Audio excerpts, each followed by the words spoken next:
नमस्कार, मेरा नाम रवि है। आप बस्ता बिहार न्यूज़ देख रहे हैं। जाति न पूछिए साधु की, पूछ लीजिए ज्ञान। लेकिन आजकल ज्ञान नहीं पूछा जा रहा है, आजकल जाति पूछा जा रहा है। जैसा कि आप लोग इटावा का घटना आप लोग देख व सुन रहे हैं, सोशल मीडिया के तमाम प्लेटफॉर्म पे वीडियो वायरल है कि दो यादव लोग कथावाचक करने के लिए जाते हैं, संत सिंह यादव और मुकुटमणि यादव, और एक दिन कथा कह लेते हैं, भागवत कथा, और उसके बाद शाम के समय में कुछ तथाकथित ब्राह्मण जातियों के द्वारा इन लोगों का जात पूछा जाता है। और जैसे ये लोग बताते हैं कि हम लोग यादव हैं, तो इन लोगों को मारा जाता है, पीटा जाता है, टॉर्चर किया जाता है, इन लोगों का कपड़ा फाड़ा जाता है, यहाँ तक कि जो इनका चोटी है, यानी जिसको टिक बोला जाता है हमारे बिहार में, उसको छील दिया जाता है, काट दिया जाता है ट्रिमर द्वारा। उसके बाद किसी ब्राह्मणी महिला का पेशाब मंगाकर और उन लोगों पर छिड़का जाता है और कहा जाता है कि अब तुम शुद्ध हो गए। तो इसी पे बातचीत करने के लिए हमारे साथ श्री श्री 108 श्री गोविंद जी महाराज प्रणामी है। तो सबसे पहले बहुत बहुत स्वागत है बाबा। इस घटना को आप कैसे देखते हैं? ये जो घटना है बहुत ही निंदनीय घटना है जी। ऐसी घटनाएं नहीं होनी चाहिए जी। मैं इसकी निंदा करता हूँ, घोर निंदा करता हूँ। क्योंकि वेद जिसे हम लोग कहते हैं वह जोड़ने का काम करता है, वह तोड़ने का काम नहीं करता है। वेद का काम ये जोड़ना, सारे समाज को जोड़ने का काम, व्यक्ति से व्यक्ति को जोड़ने का काम।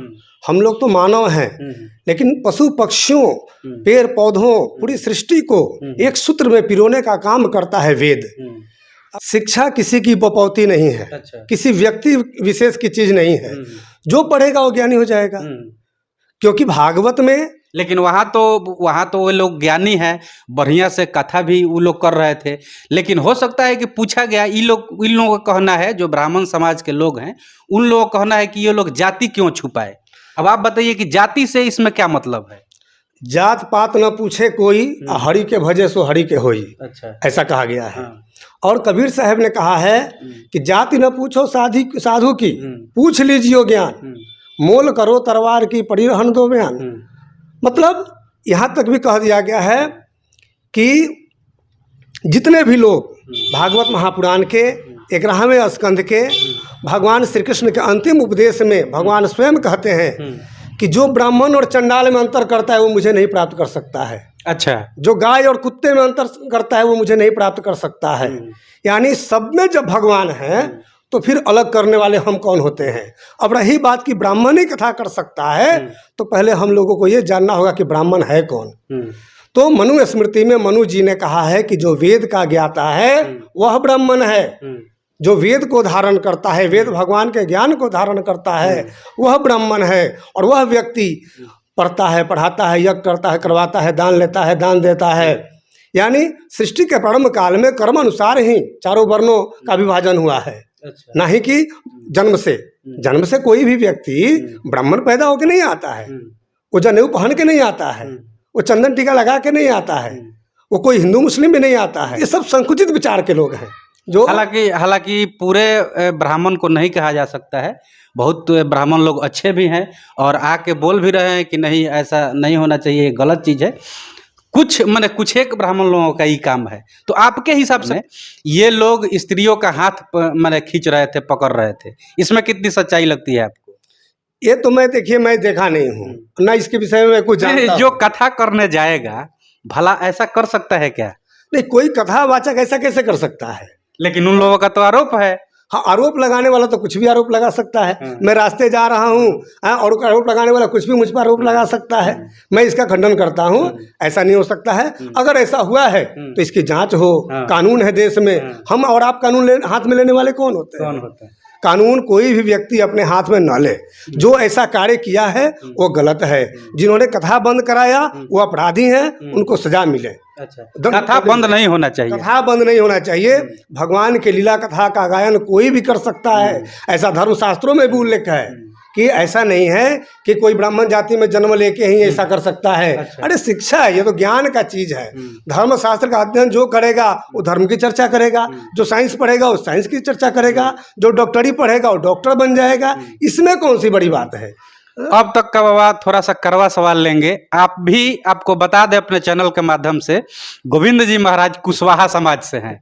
आज हम ये बता रहे हैं आपको भी तो ऐसा कहीं हो सकता है भविष्य में, या किसी प्रकार का दिक्कत हो सकता है। आप भी जहाँ तहाँ जाते हैं, भागवत कहते हैं, आप ऑलरेडी आपको योग गुरु माना जाता है।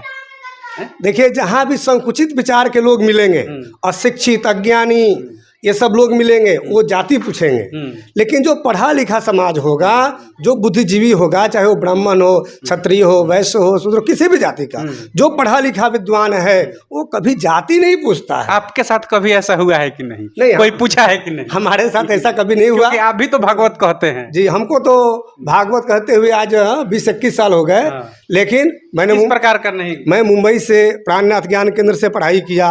आज भी जामनगर में हमारे मुख्य संस्थान है, जहाँ कृष्णमणि जी महाराज हैं। और हमारे भारत में नहीं, विश्व में अलग अलग देशों में भी हमारे संस्थान कार्य कर रहे हैं। हम लोग यहाँ कोई भी जाति का व्यक्ति जो वेद शास्त्रों का अध्ययन करेगा, वो वहाँ बैठने का अधिकारी है। हमारे यहाँ ऐसा कोई रोक नहीं है। हमारे प्रणामी धर्म संप्रदाय में तो मुस्लिम लोगों का भी हम लोग दीक्षा देते हैं, मुस्लिम लोगों को भी दीक्षित करते हैं, उनको भी सच्चिदानंद परब्रह्म का ज्ञान कराते हैं, उन्हें भी धर्मशास्त्र हो गए। लेकिन जो ब्राह्मण में जो लोग जिम्मेवार हैं, जैसे ज्योतिष पीठ के शंकराचार्य हैं अभिमुक्तेश्वरानंद, वो भी इस चीज को कह रहे हैं कि वो लोग अपना जाति छुपाया, इसलिए उन लोगों का ये हाल हुआ। तो इस पे क्या बोलिएगा? जाति तो किसी को नहीं छुपाना चाहिए। वे लोग छुपाए कि नहीं छुपाए हम नहीं जानते हैं, लेकिन जाति तो जिस जाति में जन्म लिए तो लिए हैं। ये मेरा आपसे भी और तमाम जनता से भी मेरा ये सवाल है कि अगर कोई भागवत कहता है तो उसमें उसकी जात पूछने की कहाँ से बात आ गई? ये सवाल है मेरा। नहीं, जाति तो सिर्फ विवाह इत्यादि के लिए बस ठीक है। इससे ज्यादा किसी भी प्रकार के सामाजिक कार्यों में जाति नहीं पूछे। हम लोग बस एक सनातनी हिंदू हैं, बस हिंदू ही बन कर रहें, सनातन धर्म के हैं, सनातनी बन कर रहें। इसी में हम सभी सनातनियों का कल्याण है, भलाई है।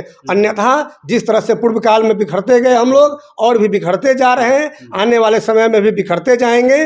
मैं उन तमाम लोगों से भी हाथ जोड़ के विनती करूंगा कि कहीं भी किसी भी संत, महात्मा, ब्राह्मण, ज्ञानी, गाय, वेद, भगवान का इस सब का अपमान न करें। जहाँ भी कथा हो रही हो, भगवान की लीला का गायन हो रहा हो, उसमें सहयोग कीजिए। ऐसा कार्य कभी ना हो। ऐसे ही सरकार से भी हम आग्रह करेंगे कि इसके लिए कानून बनाया जाए, ताकि कोई भविष्य में ऐसी घटना को अंजाम न दे। अरे कोई कथा कर रहा है, उसको करने दो। आप दूसरा काम करते हो तो आपको कोई मना करता है क्या? ब्राह्मण का काम अगर वेद पढ़ना, वेद पढ़ाना है तो फिर आप यही करो ना, दूसरा काम क्यों करते हो? बनियागिरी क्यों करते हो? दुकानदार क्यों बन जाते हो? दुकानदारी भी छोड़िए, निंदित कर्म भी करने में बाज नहीं आ रहे हैं। जैसे कि यूट्यूब पर देखिए, बहुत सी ब्राह्मण कन्याएं नृत्य का कार्य कर रही हैं, और वो क्या क्या थिएटर का कार्यक्रम कर रही है। क्या ब्राह्मण लड़कियों का ये काम है? देखिए, जितने भी विद्वत ब्राह्मणगण हैं सब पूजनीय हैं, आदरणीय हैं। जो साधु समाज है सब आदरणीय है, जो गौरक्षक है सब आदरणीय है, जो भी धर्म की रक्षा करता है, समाज की रक्षा करता है, वो सब आदरणीय है, पूजनीय है। उन सबको हम प्रणाम करते हैं। अगर हमारे द्वारा किसी को पीड़ा पहुंची, उससे भी हम क्षमा मांगते हैं। लेकिन मैं यही कहूँगा कि हम सब हिंदू हैं, हिंदू बनकर रहें, और कोई भी भजन कीर्तन, समाज का कार्य कुछ भी अच्छा करता है उसको करने दिया जाए, इसे न रोका जाए।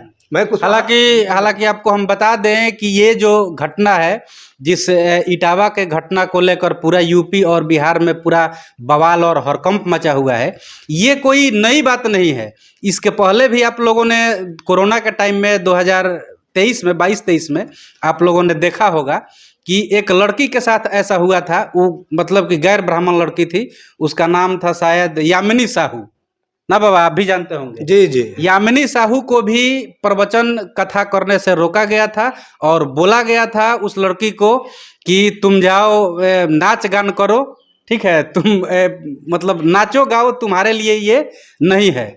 तो उसको भी रोका गया था। और अभी इस 2025 के फरवरी में एक और लड़की है, कोई देविका पटेल है। देविका पटेल को भी रोका गया था, और ब्राह्मण लोगों द्वारा कहा गया था कि अगर तुमको कथा कहने का इतना शौक है तो तुम किसी ब्राह्मण पुरुष से जाके पहले शादी कर लो, उसके बाद तुम कथा करने आना। सही है कि गलत है? जी जी, ऐसी घटनाएं पूरा वायरल चीज है ये सब। ये तो सभी न्यूज़ों पर दिखाया गया, इसका पुरजोर विरोध हुआ, प्रशासन ने भी इस पे कार्रवाई किया। तो ऐसी जो बातें हैं ये सब निंदनीय बातें हैं। ऐसा न्यूज़ जो भी आ रहा है ये इसके हिंदू समाज के लिए ये खतरे की घंटी है। खतरे की घंटी जी, अगर ऐसा होता है तो हिंदू समाज जुड़ेगा नहीं, टूटते जाएगा, और हिंदू राष्ट्र का सपना जो है ये सपना ही रह जाएगा, नहीं पूरा होगा। चलिए, तो वीडियो आप लोगों को कैसा लगा अपनी राय कमेंट बॉक्स में जरूर लिखिएगा। बहुत बहुत धन्यवाद।